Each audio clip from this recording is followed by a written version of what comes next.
जय श्री कृष्ण। राधे राधे।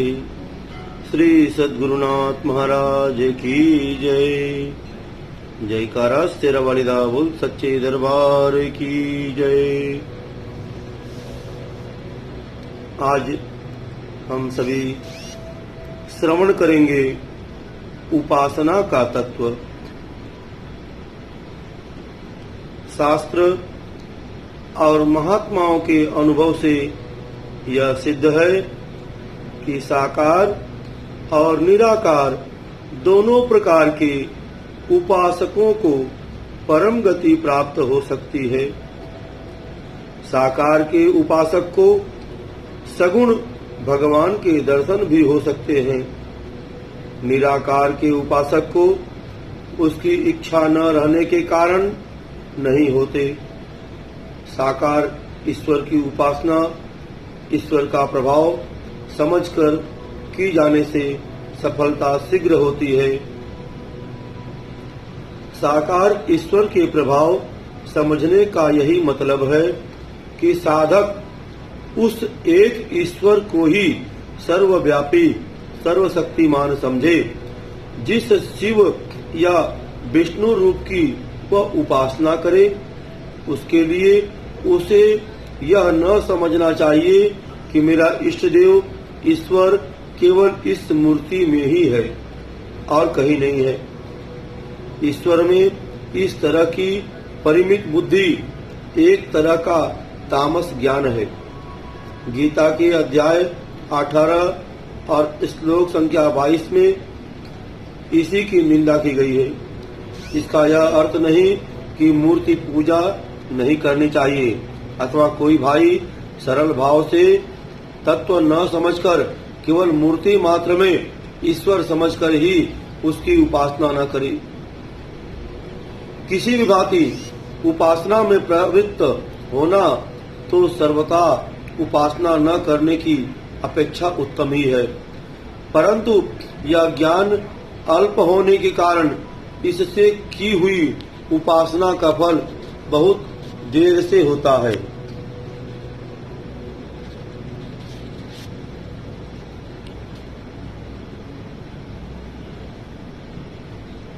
अल्प ज्ञान की उपासना में यदि हानि है तो केवल यही है कि इसकी सफलता में विलंब हो सकता है, क्योंकि इसमें उपासक उपास्य वस्तु का महत्व कम कर देता है। कोई अग्नि का उपासक यज्ञ के लिए अग्नि प्रज्वलित करके यदि यह मान ले कि बस यही इतनी ही दूर में अग्नि है और कहीं नहीं है, तो इससे वह अग्नि का महत्व कम करता है। वह एक व्यापक वस्तु को छोटी सी सीमा में बांध देता है। इसके विपरीत जो उपासक यह समझता है कि अग्नि वास्तव में सर्वत्र व्यापक है, परंतु अव्यक्त होने के कारण सब जगह दिखता नहीं, प्रकट होने पर ही दिखता है और चेष्टा करते ही वह प्रकट हो सकता है। यदि अभाव होता तो वह किसी भी जगह किसी भी वस्तु में प्रकट कैसे होता। जैसे प्रज्वलित अग्नि हवन कुंड में दिखता है परंतु है सर्वत्र, इसी प्रकार भगवान भी निराकार रूप से सर्वत्र समभाव से व्याप्त हैं। भक्त के प्रेम से साकार रूप से प्रत्यक्ष होते हैं। निराकार ही साकार है और साकार ही निराकार है, इस प्रकार समझना ही साकार का प्रभाव समझना है।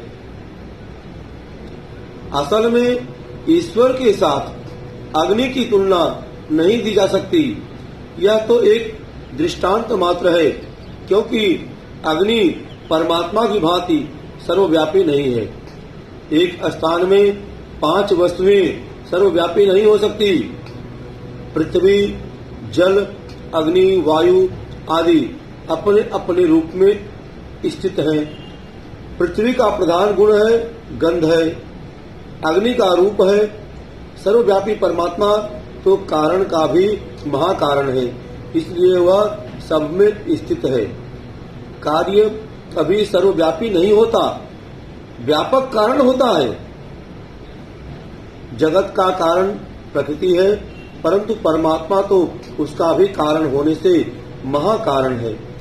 प्रकृति जड़ होने से अपने जड़ कार्य का कारण हो सकती है, परंतु वह चैतन्य परमात्मा का कारण नहीं हो सकती।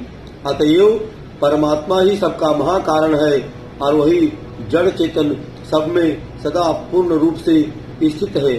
सबके नाश होने पर भी उसका नाश नहीं होता, वह नित्य अनादि है। निराकार ब्रह्म का स्वरूप सत्य विज्ञान अनंत आनंद घन है। सत्य उसे कहते हैं जिसका कभी अभाव या परिवर्तन न हो, जिसमें कभी कोई विकार न हो और जो सदा एक रस एक रूप रहे। विज्ञान से बोध चेतन शुद्ध ज्ञान समझना चाहिए। अनंत उसे कहते हैं जिसकी कोई सीमा न हो, कोई मापतौल न हो, जिसका कहीं आदि अंत न हो, जो सूक्ष्म से भी सूक्ष्म और महान से भी महान हो।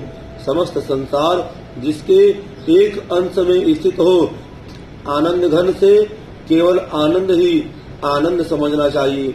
घन का अर्थ यह है कि उसमें आनंद के अतिरिक्त अन्य किसी भी वस्तु को किसी प्रकार भी अवकाश नहीं है।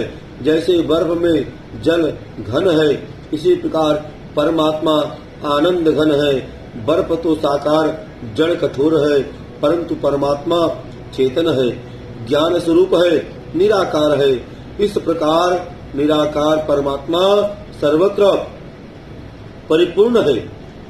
परमात्मा की आनंद रूपता का वर्णन नहीं हो सकता, वह अनिर्वचनीय है। यदि आपको किसी समय किसी कारण से महान आनंद की प्राप्ति हुई हो तो उसे स्मरण कीजिए। उससे बड़ा आनंद वह है जो सच्चे मन से किए हुए सत्संग भजन या ध्यान द्वारा उत्पन्न होता है, जिसका वर्णन गीता के अध्याय 18वें श्लोक संख्या 36 और 37 में है। इस सुख के सामने भोग सुख सूर्य के सामने खज्योत के सदृश भी नहीं है, परंतु यह सुख भी उस परम आनंद रूप ब्रह्म का एक अणु मात्र ही है। क्योंकि ब्रह्मानंद के अतिरिक्त अन्य आनंद घन नहीं है, एक सीमा में है और उनसे दूसरों को अवकाश है। इसी आनंद रूप परमात्मा का सब विस्तार है। इस परमात्मा में संसार वैसे ही समाया हुआ है जैसे दर्पण में प्रतिबिंब है। वास्तव में है नहीं, समाया हुआ सा प्रतीत होता है। दर्पण तो जड़ और कठोर है, परंतु वह परमात्मा परम सुख रूप होने पर भी चेतन है तथा वह इस प्रकार घन रूप से व्याप्त है कि उसकी किसी से तुलना ही नहीं की जा सकती। उसकी घनता किसी पत्थर शिला बर्फ आदि जैसी नहीं है। इनमें तो अन्य पदार्थों के लिए गुंजाइश भी है, परंतु उसमें किसी के लिए कुछ भी गुंजाइश नहीं है। जैसे इस शरीर में आत्मा इतना सूक्ष्म घन है कि उसके अंदर दूसरे को कभी स्थान नहीं मिल सकता। शरीर मन बुद्धि आदि में किसी दूसरे का प्रवेश हो सकता है, परंतु उस आत्मा में किसी का प्रवेश किसी प्रकार भी संभव नहीं है। इसी प्रकार वह सर्वव्यापी निराकार परमात्मा भी घन है। उसकी चेतनता भी विलक्षण है। इस शरीर में जितनी वस्तुएं हैं वह सब जड़ हैं और इनको जानने वाला चेतन है।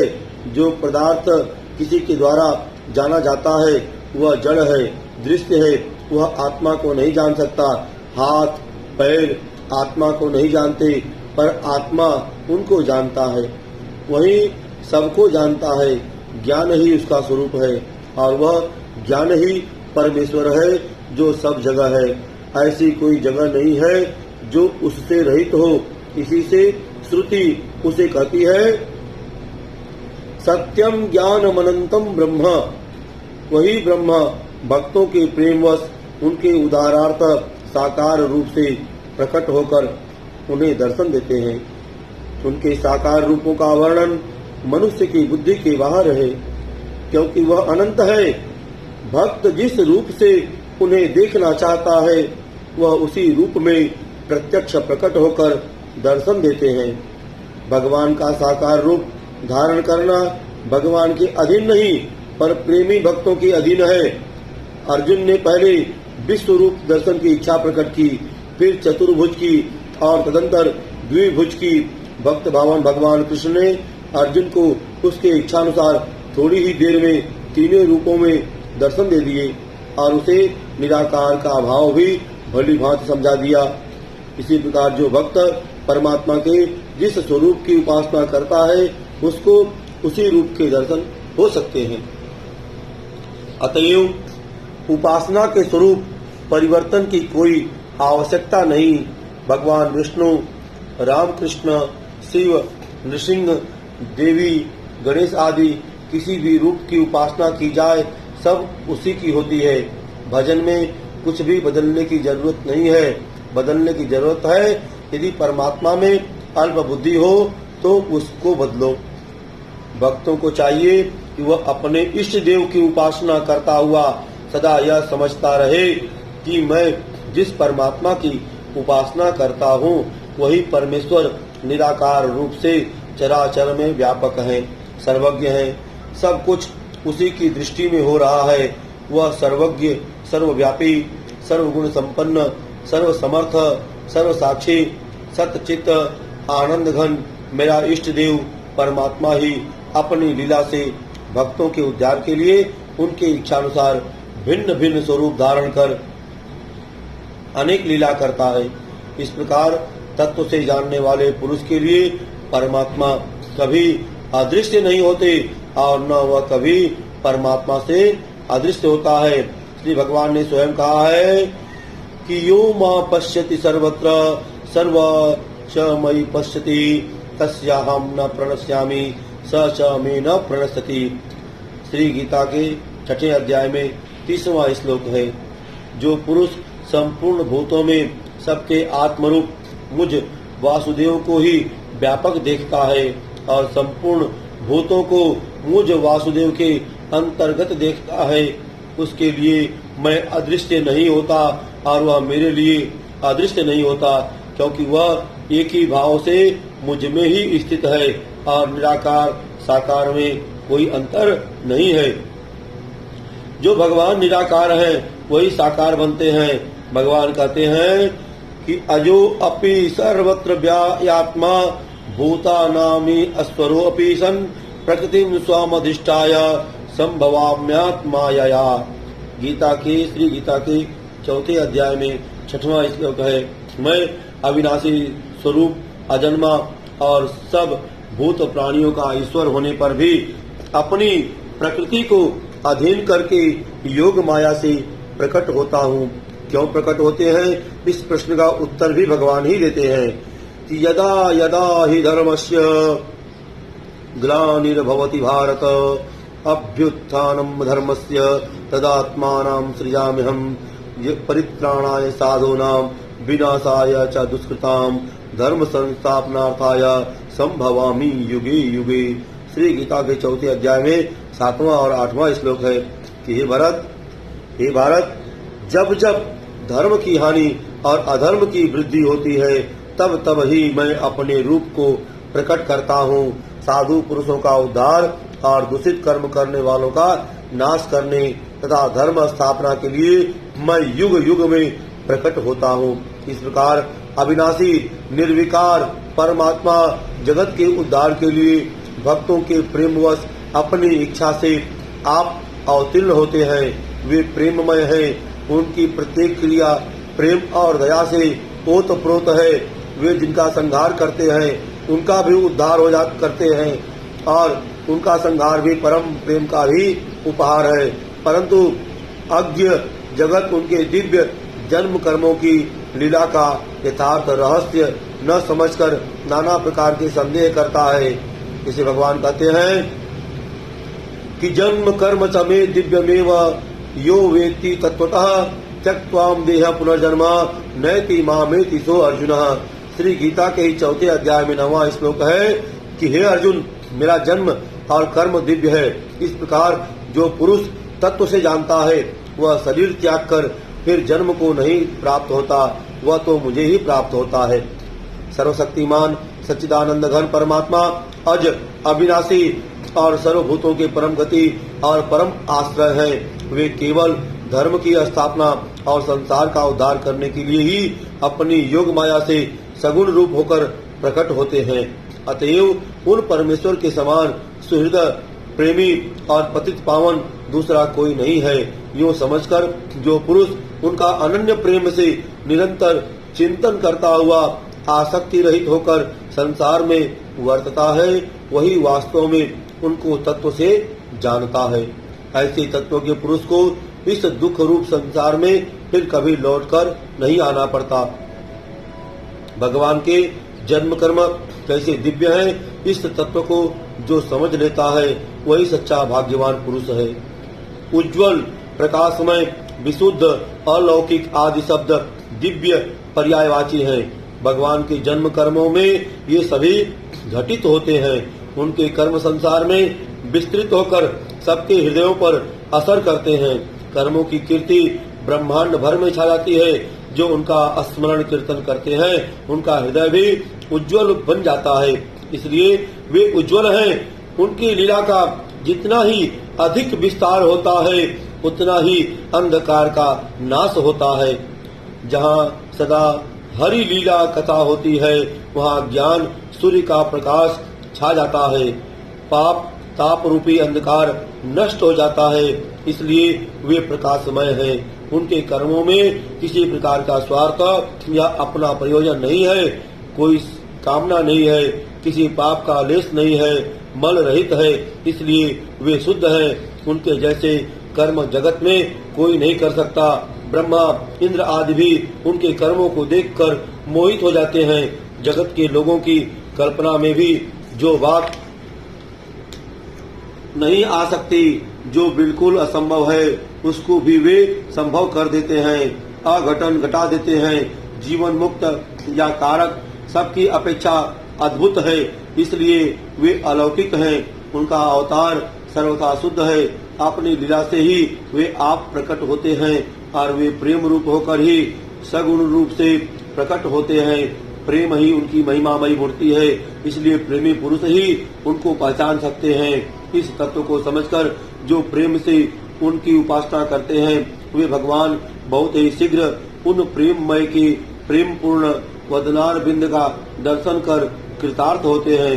अतएव शरीर, मन, बुद्धि, आत्मा सब उनके चारों चरणों में अर्पण कर दिन रात उन्हीं के चिंतन में लगे रहना चाहिए। उसका प्रेम पूर्ण आदेश और आश्वासन स्मरण कीजिए कि मयि ये मन आधस्त्वं मयि बुद्धि निवेशय निवसिष्यसि मय्येव अत ऊर्ध्वं न संशयः। श्री गीता के 12वें अध्याय में 8वां श्लोक है कि मुझ में मन लगा दो, मुझ में ही बुद्धि लगा दो। ऐसा करने पर मुझ में ही निवास करोगे, अर्थात मुझको ही प्राप्त होगे। इसमें कुछ भी संभव नहीं है। बोलिए श्री कृष्ण भगवान की जय। बोलो वृंदावन बिहारी लाल की जय। श्री सद्गुरुनाथ महाराज की जय। धर्म की जय हो, अधर्म का नाश हो, प्राणियों में सद्भावना हो, विश्व का कल्याण हो। ओम काल हर कष्ट दुख हर हर महादेव की जय।